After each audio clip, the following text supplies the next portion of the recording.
মোহাম্মদ সাল্লাল্লাহু আলাইহি সাল্লামের দৌহিত্র হযরত ইমাম হোসেন ও তার পরিবারের সদস্যরা শহীদ হয়েছিলেন। আমি তাদের প্রতি গভীর শ্রদ্ধা জানাচ্ছি। 1975 সালের 15 আগস্ট বাংলার মাটিতেও জাতির পিতা বঙ্গবন্ধু শেখ মুজিবুর রহমানকে সপরিবারে হত্যা করে আরেক কারবালা বাংলার মাটিতে সৃষ্টি হয়েছিল। যারা শাহাদাত বরণ করেছেন আমি তাদের প্রতি শ্রদ্ধা জানাচ্ছি। 1971 সালে মহান মুক্তিযুদ্ধের 23 লাখ শহীদ এবং 2 লাখ নির্যাতিতা মা বোনের প্রতি শ্রদ্ধা জানাই। প্রিয় দেশবাসী, আজকে অত্যন্ত বেদনা ভারাক্রান্ত মন নিয়ে আপনাদের সামনে উপস্থিত হয়েছি। লাখো শহীদের রক্তের বিনিময়ে অর্জিত স্বাধীন বাংলাদেশের জনগণের আর্থসামাজিক উন্নয়নের জন্য নিরলসভাবে পরিশ্রম করে যাচ্ছি। বিগত 15 বছরের মধ্যে বাংলাদেশের মানুষের ভাগ্যের পরিবর্তন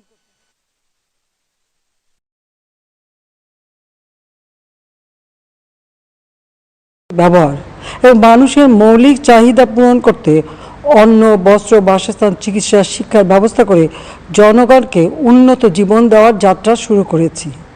অনেক সাফল্য অর্জন করেছি। বাংলাদেশকে বিশ্ব দরবারে একটা মর্যাদার আসনে অধিষ্ঠিত করতে সক্ষম হয়েছি। তারপরও আমাদের আরও অনেক দূর যেতে হবে।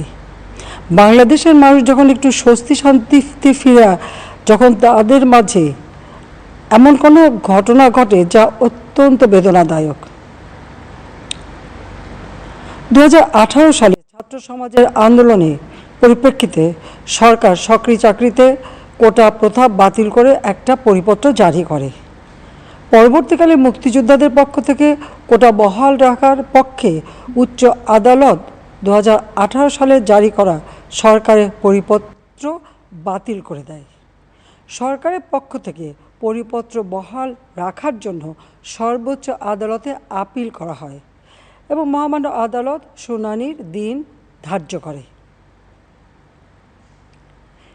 এ সময় ছাত্ররা কোটা সংস্কারের দাবি নিয়ে আবারও আন্দোলন শুরু করে। এই আন্দোলনের শুরু থেকেই সরকার যথেষ্ট ধৈর্য ও সহনশীলতা প্রদর্শন করেছে, বরং আন্দোলনকারীদের নিরাপত্তা নিশ্চিত করার ক্ষেত্রে পুলিশ সহযোগিতা করে। মহামান্য রাষ্ট্রপতির কাছে যখন আন্দোলনকারীরা স্মারকলিপি প্রদান করার ইচ্ছা প্রকাশ করে, সেক্ষেত্রে তাদের সুযোগ করে দেওয়া হয় এবং নিরাপত্তারও ব্যবস্থা নেওয়া হয়। অত্যন্ত পরিতাপের বিষয় হলো কিছু মহল এই আন্দোলনের সুযোগটা নিয়ে অনাকাঙ্ক্ষিত উচ্চাবিলাস চরিতার্থ করার সুযোগ নিয়ে সন্ত্রাসী কর্মকাণ্ডে লিপ্ত হয়। এর ফলে এই কোমলমতি শিক্ষার্থীদের আন্দোলনকে ঘিরে যে সকল ঘটনা ঘটেছে তা খুবই বেদনাদায়ক ও দুঃখজনক। অহেতুক কতগুলি মূল্যবান জীবন ঝরে গেল। আপনজন হারাবার বেদনা যে কত কষ্টের তা আমার থেকে আর কে বেশি জানে। যারা মৃত্যুবরণ করেছে তাদের আত্মার মাগফিরাত কামনা করছি।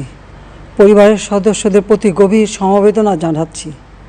আমি প্রতিটি হত্যাকাণ্ডের নিন্দা জানাই। যে সকল ঘটনা ঘটেছে তা কখনোই কাম্য ছিল না। চট্টগ্রামে সন্ত্রাসীরা বহুতল ভবনের ছাদ থেকে ছাত্রদের হত্যার উদ্দেশ্যে নির্মমভাবে নিচে ছুঁড়ে ফেলে দিয়েছে। অনেক ছাত্রের হাত পায়ের রগ কেটে দেয়, তাদের উপর লাঠি পেটা ও ধারালো অস্ত্র দ্বারা আঘাত করে। একজন মৃত্যুবরণ করেছে, অনেকে মৃত্যুর সাথে পাঞ্জা লড়ছে। ঢাকা, রংপুর এবং রাজশাহী বিশ্ববিদ্যালয়ের উপাচার্যের বাসভবন ও ছাত্রছাত্রীদের আবাসিক হলে অগ্নিসংযোগ ও ভাঙচুর করা হয়। সাধারণ পথচারী, দোকানিদের আক্রমণ, এমনকি রোগীবাহী অ্যাম্বুলেন্স চলাচলে বাধা প্রদান করা হয়। মেয়েদের হলে ছাত্রীদের উপর আক্রমণ করা হয়েছে এবং লাঞ্ছিত করা হচ্ছে।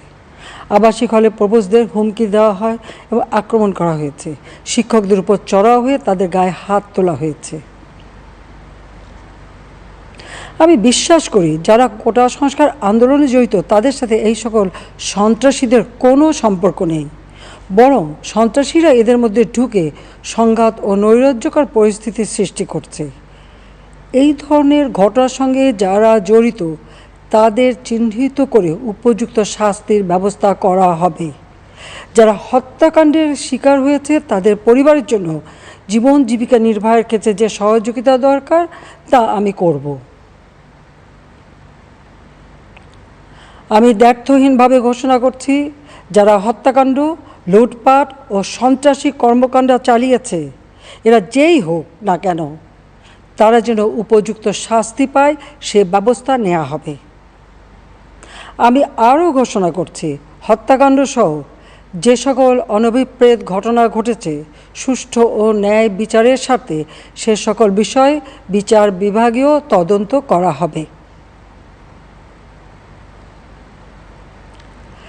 কাদের উস্কানিতে সংঘর্ষের সূত্রপাত হলো, কারা কোন উদ্দেশ্যে দেশকে একটি অরাজক পরিস্থিতির দিকে ঠেলে দিল, তা তদন্ত করে বের করা হবে। আমি আন্দোলনরত কোমলমতি ছাত্রছাত্রীদের নিরাপত্তা নিয়ে অত্যন্ত উদ্বিগ্ন। এই সন্ত্রাসীরা যে কোনো সময় সংঘাতের পরিবেশ তৈরি করে তাদের ক্ষতি সাধন করতে পারে।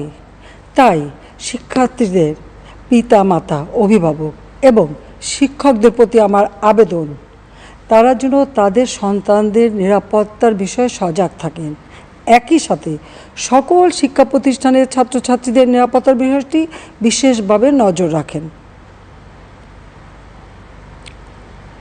সরকার হাইকোর্টের রায়ের বিরুদ্ধে সর্বোচ্চ আদালতে আপিল করেছে। আপিল আদালতের শুনানির দিন ধার্য করা হয়েছে। আদালত শিক্ষার্থীদের কোনো বক্তব্য থাকলে তা শোনার সুযোগ সৃষ্টি করে দিয়েছে। এই আইনি প্রক্রিয়ার মাধ্যমে সমস্যা সমাধানের সুযোগ রয়েছে। এই আইন প্রক্রিয়া সমাধানের সুযোগ থাকা সত্ত্বেও রাস্তায় আন্দোলনে নেমে দুষ্কৃতিকারীদের সংঘাতের সুযোগ করে দেবেন না।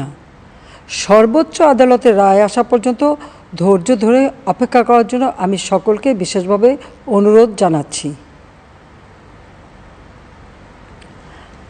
আমার বিশ্বাস, আমাদের ছাত্র সমাজ উচ্চ আদালত থেকে ন্যায় বিচারই পাবে, তাদের হতাশ হতে হবে না। ইনশাল্লাহ মুক্তিযুদ্ধের চেতনায় আমাদের প্রিয় মাতৃভূমিকে সকলের সহযোগিতায় স্মার্ট বাংলাদেশ হিসেবে গড়ে তুলব।